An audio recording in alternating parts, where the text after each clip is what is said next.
We have a table at the Permian Fest in Seymour.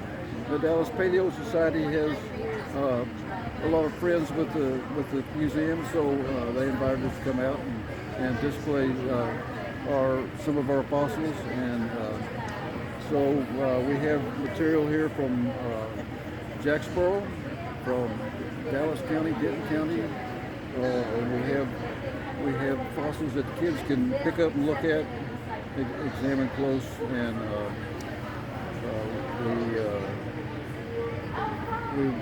we had a lot of visitors coming asking about Dallas Paleo Society, and even though they don't live real close from around here, we've had a lot of interest. Well, I'm going to let everybody get a good view of your shirt. Oh, yes, That is a beautiful this shirt. is a shirt from this museum here. I'll show you the back of it. Oh, yes. Very nice. Okay, well, thank you, Bob. A little bit more aquatically adapted. It's also true that Ceratosaurus is the only theropod dinosaur that has got osteoderms. It's got these growths of bone within the skin that are here forming a ridge running along the animal's back. And if those osteoderms continue down into the tail, they may have given the tail a taller lateral profile.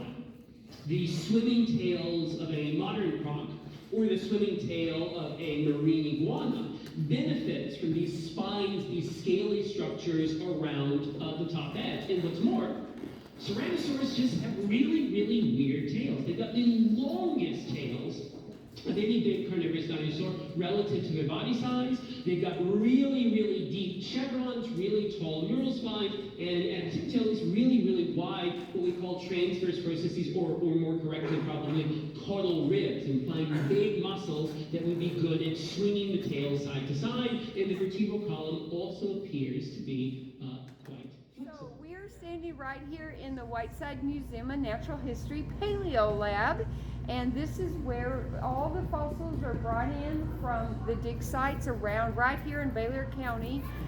We bring them in here, we work on them, we clean them, we prep them, so a lot of them will go on display in the museum, and some of them are going into the research projects that we do in the Permian time period here in Baylor County. Does that kind of give you an overview? Yes.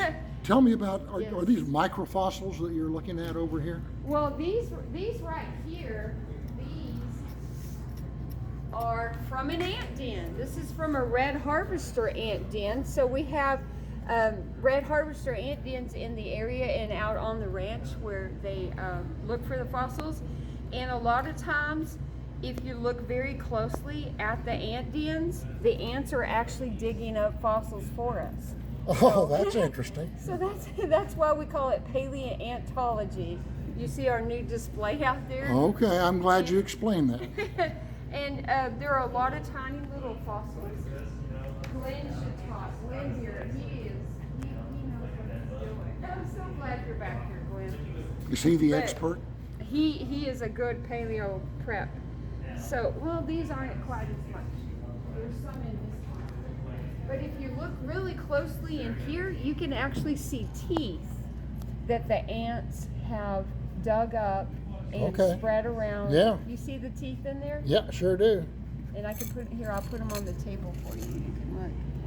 Those are many tiny fossils that the ants are little bits and pieces of fossils that they have found. So the ants are helping us out. And Very good. Right now they're working on kind of figuring out what kind of fossils.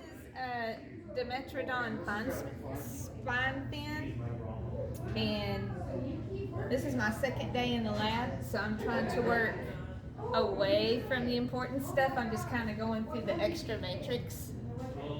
Okay. Yesterday I found a toe. A toe. Really excited about that. All right. You're uncovering one, huh? Yeah. Sweet. Very nice. Yeah, so I'm just basically going through the loose stuff over I have here. that kind of patience. I I love used it. to watch them when I was